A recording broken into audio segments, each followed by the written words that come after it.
எல்லாருக்கும் வணக்கம். இன்னைக்கு என்ன சமைக்க போறோம்? கத்திரிக்காய், முருங்கைக்காய், மாங்காய் சாம்பார் வைக்க போறோம். வாங்க, தேவையான பொருட்கள் பார்த்துக்கலாம். கத்திரிக்காய், வெண்டைக்காய், மாங்காய், வெங்காயம், தக்காளி, பருப்பு, தாளிக்கிற பொருள் எடுத்து வச்சுக்கிறேன். பருப்பு வாஷ் பண்ணி நம்ம வேக வச்சு எடுத்துக்கிறோம். காயெல்லாம் அரிஞ்சு வச்சுக்கிறோம். ஒரு கட்டி பெருங்காயம் துளி போட்டிருக்கிறேன் அம்மா. அதுக்கப்புறம் அடுப்பு பற்ற வச்சுட்டு குக்கர் வச்சிடறோம். 2 ஸ்பூன் கோல்டு வினர், கடுகு, வெந்தயம், ஜீரகம், 2 காஞ்ச மிளகாய் துளி போட்டுறோம்.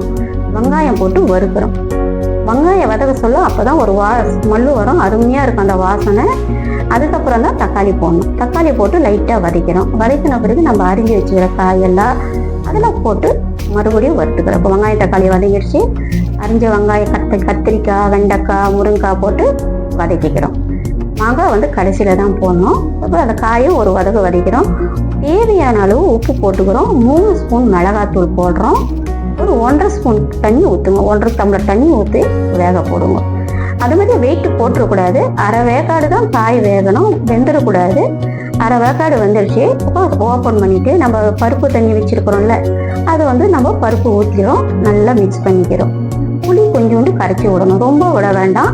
புளி நம்ம மாங்காய் போடுறதுனால கொஞ்சம் விட்டால் போதும். அதனால் 2 கையளவு தான் நான், அதாவது ஒரு 2 ஸ்பூன் அளவு தான் நான் புளி விட்டுருக்குறேன் அம்மா.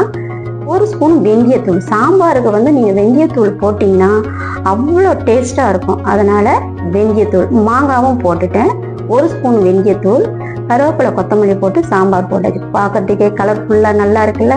சாம்பார் கொதிக்க சொல்ல அவ்வளோ நல்லா வாசமாக இருக்கும். உங்களுக்கு பிடிச்சிருக்கும் நான் நம்புறேன். நீங்கள் சமைச்சு பார்த்து சாப்பிட்டு பார்த்து கமெண்ட் பண்ணுங்க. நன்றி. அடுத்த வீடியோவில் சந்திப்போம்.